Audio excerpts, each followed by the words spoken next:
వచ్చానండి. వచ్చారా? వచ్చేసి 1 వీక్ అయిపోయింది. అలా కాదు, అంటే మీరు బిగ్ బాస్ లో నుంచి వచ్చిన తర్వాత అదే మైండ్ సెట్ లో ఉన్నారన్నారు కదా, మైండ్ సెట్ నుంచి బయటకు వచ్చారు. ఎస్ అండి, బయటకు వచ్చేసా బిగ్ బాస్ నుంచి కంప్లీట్ గా. యా, ఎప్పుడైతే ఆ సిచ్యువేషన్ జరిగిందో, అంటే బిగ్ బాస్ తర్వాత విన్నర్ అయిన తర్వాత బయట సిచ్యువేషన్స్ అన్ని మీరు చూసారు కదా, కార్ గ్లాస్ బ్రేక్ చేయడం, ఇలాంటి సిచ్యువేషన్స్ మీ రియాక్షన్ కోసం చాలా మంది వెయిట్ చేశారు. అసలు ఆ సిచ్యువేషన్ గురించి ఏం చెప్తారు మీరు? ఫస్ట్ ఆఫ్ ఆల్ అలా చేయడమే రాంగ్. ఇంకోటి ఏంటంటే వేరే వాళ్ళు కార్కి బ్రేక్ చేసిన తర్వాత అక్కడ ఇది శోభా శెట్టి కార్ని ఇలా చేశారు, ఇలా సఫర్ అవుతున్నారు అనేసి ఇన్స్టాలో పెట్టడం వల్ల బెంగళూరులో ఉన్న నా ఫ్యామిలీ చూసి నైట్కి నైట్ కాల్ చేసి వాళ్ళు చాలా సఫర్ అవుతున్నారండి. మీరు ఈజీగా చేసేస్తున్నారు, అదే ప్రతి ఒక్కరు చెప్తున్నారు. మాకంటూ ఒక ఫ్యామిలీ ఉంది, మా ఇంట్లో కూడా పేరెంట్స్ ఉన్నారు, వాళ్ళు చాలా సఫర్ అవుతున్నారు.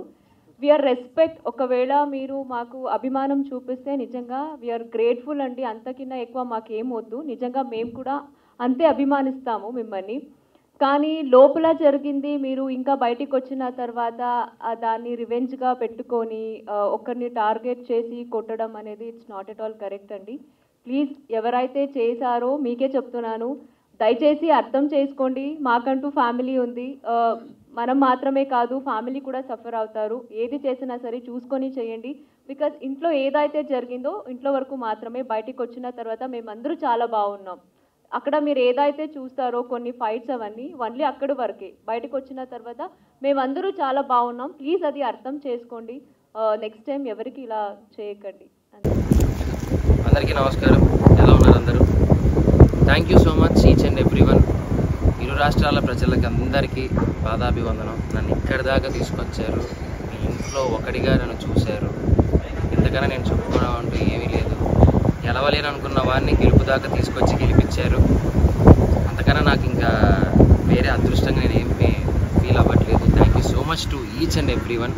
అండ్ బాధాకరమైన విషయం ఏంటంటే అందరూ చాలామంది అడుగుతున్నారు, నేను దాని గురించి పెద్దగా అనుకోలేదు. ఆ బాధలో ఉండిపోయాను, చాలా బాధపడ్డాను. కార్ అద్దాలు పగలగొట్టారు, బయటికి రా నీ అంతా చూస్తా అన్నారు.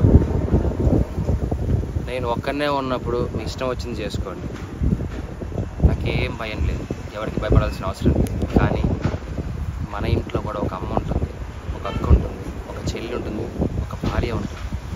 వాళ్ళు మన పక్కన ఉన్నప్పుడు మనం ఎలా ప్రవర్తించాలి అనేది కూడా మనం కొంచెం ఆలోచిస్తే బాగుండు అని నా అభిప్రాయం. అద్దాలు పగలగొట్టినప్పుడు ఆ అద్దం పెంకులన్నీ వచ్చి మా అమ్మగారి మీద పడ్డాయి, తేజ్ మీద పడ్డాయి.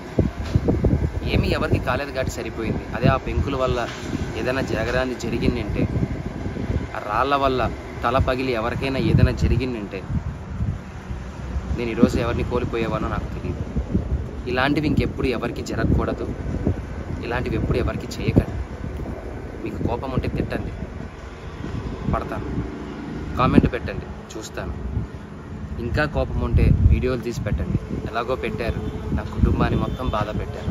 నేను ఏది పట్టించుకోవట్లేదు. ఎందుకు అంటే నేను నమ్ముకుంటే నా హీరో, నా గురువు మాస్ మహారాజా రవితేజ గారు, ఆయన వచ్చి నాకు అవకాశం ఇచ్చిన రోజు నేను గెలిచాను. నేను బయటికి వచ్చిందే ఆ గెలుపులో వచ్చాను.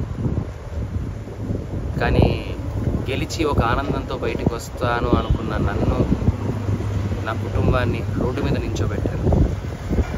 అది చాలా బాధ వేసింది. పర్లేదు, నన్ను ప్రేమించే వాళ్ళు, నన్ను అభిమానించే వాళ్ళు ఉన్నారు కాబట్టి దేవుడు చల్లగా చూడబట్టి మా అమ్మకి నా భార్యకి ఏం కాలేదు, నాకేమైనా పర్లేదు. మన ఇంట్లో ఆడవాళ్ళు మన పక్కన ఉన్నప్పుడు కొద్దిగా జాగ్రత్త వహిస్తే బాగుంటుంది. జరగరాని ఏదైనా జరిగితే కప్పు పోతే తిరిగి తెచ్చుకోవచ్చు, డబ్బు పోతే తిరిగి సంపాదించవచ్చు, మనిషి పోతే తిరిగి తీసుకొని రాలేమండి. ఇది గుర్తు పెట్టుకోండి. చాలా రిక్వెస్ట్గా అడుగుతాను, దయచేసి ఇంకెప్పుడు ఇలా చేయకండి ఎవరి దగ్గర. Thank you so much. ఇప్పటికీ మీకు నా మీద ఏదైనా కోపం ఉంటే ఎక్కడ రమ్మంటారు చెప్పండి, వస్తాను, మీ ఇష్టం. కానీ ఎవ్వరికి ఇలా ఇంకెప్పుడు చేయకండి. I love you all. Thank you for each and everyone support చేస్తున్నందుకు. ఇంతకన్నా ఏం చెప్పలేదు. Thank you so much.